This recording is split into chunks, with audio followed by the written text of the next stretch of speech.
അസ്സലാമു അലൈക്കും വറഹ്മത്തുള്ളാഹി വബറകാതുഹു. അൽഹംദുലില്ലാ അസ്സലാത്തു വസ്സലാമു അലാ അഷ്റഫിൽ മുർസലീൻ വഅലാ ആലിഹി വസഹ്ബിഹി അജ്മഈൻ. അമ്മാ ബഅദ്. ബഹുമാനപ്പെട്ട ഉസ്താദുമാരെ, പ്രിയപ്പെട്ട കൂട്ടുകാരെ, കാരുണ്യക്കടലായ അന്ത്യപ്രവാചകൻ മുത്തറസൂൽ മുഹമ്മദ് മുസ്തഫ സല്ലല്ലാഹു അലൈഹി വസല്ലമ തങ്ങളുടെ ജന്മദിനം ആഘോഷിക്കുന്ന ഈ മനോഹര സുദിനത്തിൽ നിങ്ങൾക്ക് മുമ്പിൽ 2 വാക്ക് സംസാരിക്കുവാൻ ഞാൻ ആഗ്രഹിക്കുകയാണ്. നാഥൻ തൗഫീഖ് നൽകുമാറാകട്ടെ. ആമീൻ.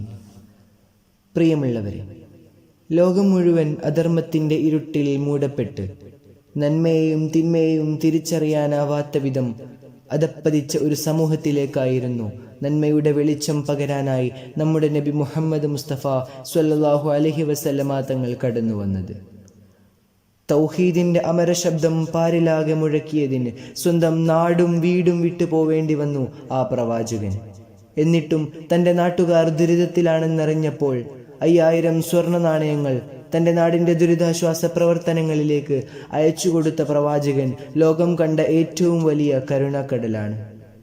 നന്മയും തിന്മയും വേർതിരിച്ച് കണ്ടുപിടിക്കാൻ പ്രയാസമുള്ള ഈ ലോകത്ത് ആ പുണ്യപ്രവാചകന്റെ വചനങ്ങളും കർമ്മങ്ങളും മുറുകെ പിടിക്കുക എന്നത് മാത്രമാണ് നമുക്ക് മുമ്പിലെ വഴി.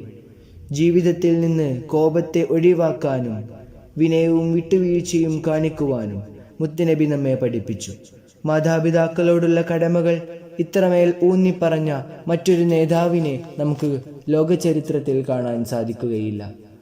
അവിടുത്തെ സ്വഭാവം ദർശിച്ചുകൊണ്ട് ശത്രുക്കൾ പോലും ഒറ്റമിത്രങ്ങളാകുന്ന അത്ഭുതമായിരുന്നു ലോകത്ത് അന്ന് ദർശിക്കുവാൻ സാധിച്ചത്. ആ പ്രവാചകന്റെ പാതകൾ പിൻപറ്റിക്കൊണ്ട് ജീവിക്കാൻ അള്ളാഹു നമുക്ക് തൗഫീക്ക് നൽകുമാറാകട്ടെ. ആമീൻ. ആ പുണ്യപ്രവാചകന്റെ മേലിൽ ധാരാളം സ്വലാത്തുകൾ ചൊല്ലാനും അവിടുത്തെ സഹിഷ്ണുതയുടെ പാഠങ്ങൾ ഉൾക്കൊണ്ടുകൊണ്ട് സ്വർഗത്തിൽ പ്രവേശിക്കുന്നവരുടെ കൂട്ടത്തിലും അള്ളാഹു നമ്മെ എല്ലാവരെയും ഉൾപ്പെടുത്തുമാറാവട്ടെ. ആമീൻ. വആഖിറു ദഅവാന അനിൽ ഹംദുലില്ലാഹി റബ്ബിൽ ആലമീൻ. അസ്സലാമു അലൈക്കും വറഹ്മത്തുള്ളാഹി വബറകാതുഹു.